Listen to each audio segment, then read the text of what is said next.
Sabay-sabay po nating basahin ang aklat ng unang Pedro chapter 4 verses 1 to 19. Dahil si Kristo ay nagtiis ng hirap sa buhay na ito, kayo man ay dapat maging handang magtiis, sapagkat ang nagtitiis sa hirap sa buhay na ito ay tumalikod na sa kasalanan. Kaya nga mula ngayon ay mamuhay na tayong sumusunod sa kalooban ng Diyos at hindi sa nasa ng laman. Sapat na ang panahong inaksayan ninyo sa paggawa ng mga bagay na kinahuhumalingan ng mga hentil, kahalayan, masasamang nasa ng laman, paglalasing, walang tigil na pagsasaya, pag-iinuman at kasuklam-suklam na pagsamba sa mga Diyos-Diyosan. Nagtataka nga sila kung bakit hindi na kayo sumasama ngayon sa kanilang magulong pamumuhay kaya kayo sinisiraan nila.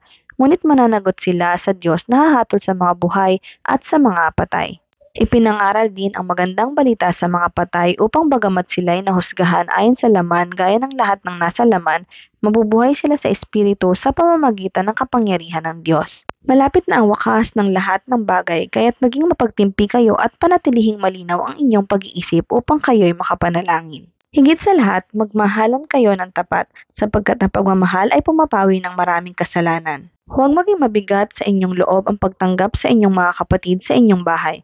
Bilang mabubuting katiwala ng iba't ibang kaloob ng Diyos, gamitin ninyo ang kakayahang tinanggap ninyo sa ikakapakinabang ng lahat. Ikaw ba'y tagapangaral? Ipangaral mo ang salita ng Diyos. Ikaw ba'y tagapaglingkod? Gamitin mo sa paglilingkod ang lakas na kaloob sa iyo ng Diyos upang sa lahat ng bagay siya'y papurihan sa pamamagitan ni Hesukristo. Sa Kanya ang kapangyarihan at karangalan magpakailanman. Amen. Mga minamahal, huwag na kayong magtaka sa mabibigat na pagsubok na inyong dinaranas na para bang ito'y di pangkaraniwan.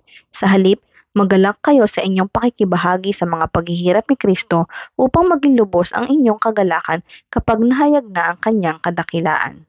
Mapalad kayo kung kayo'y kinukutya dahil kay Kristo, sapagkat sumasa inyo ang espiritu ng kaluwalhatian, ang espiritu ng Diyos. Huwag nawang mangyaring maparusahan ang sino man sa inyo dahil siya'y mamamatay tao, magnanakaw, salarin o pakialamero.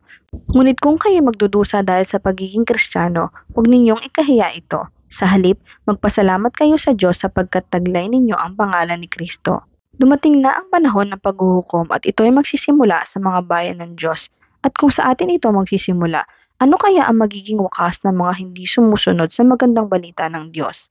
Tulad ng sinasabi ng kasulatan, kung ang taong matuwid ay napakahirap maligtas, ang di kumikilala sa Diyos, paano pa maliligtas? Kaya nga, ang mga naghihirap dahil sa kalooban ng Diyos ay dapat magtiwala sa lumikha at magpatuloy sa paggawa ng mabuti. Ang Diyos ay laging tapat sa kanyang pangako.